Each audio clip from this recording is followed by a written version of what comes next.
શીતલ રેસ્ટોરન્ટમાં સામે આવેલા ફૂડ પોઈઝનિંગના મામલા બાદ આરોગ્ય વિભાગ એલર્ટ મોડમાં આવ્યું છે। શહેરના તમામ 9 ઝોનમાં અલગ અલગ ટીમો બનાવી હોટલ અને રેસ્ટોરન્ટનું સઘન ચેકિંગ હાથ ધરવામાં આવ્યું છે। અત્યાર સુધી કુલ 330 હોટલ રેસ્ટોરન્ટની તપાસ કરી 208 નોટિસ ફટકારવામાં આવી છે।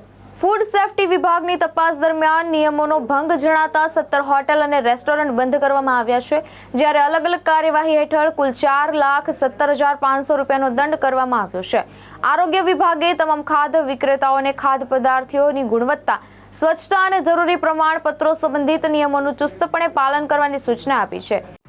ફૂડ સેફ્ટી ઓફિસર સુરત મહાનગરપાલિકા માનનીય આરોગ્ય મંત્રી શ્રી અને માનનીય આરોગ્ય અધિકારી શ્રી સીધી સૂચનાના માર્ગદર્શન હેઠળ સુરત મહાનગરપાલિકાના તમામ 9 ઝોનમાં ગતરોજ તારીખ 18/2026 રોજ આરોગ્ય વિભાગની ટીમ અને ફૂડ વિભાગની ટીમે એક સઘન ઝુંબેશ હાથ ધરેલી। જે ઝુંબેશમાં કુલ 330 જેટલી રેસ્ટોરન્ટોનું ચેકિંગ કરવામાં આવેલ છે।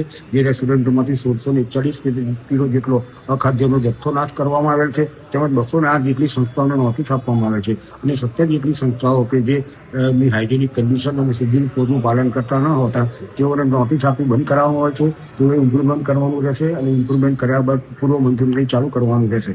તેમજ 4,17,500 જેટલો વહીવટી પ્રચુરણ ખર્ચ વસૂલ કરવામાં આવેલ છે। કેટલી ગંભીર બાબત કઈ રીતે હવે તપાસ થઈ?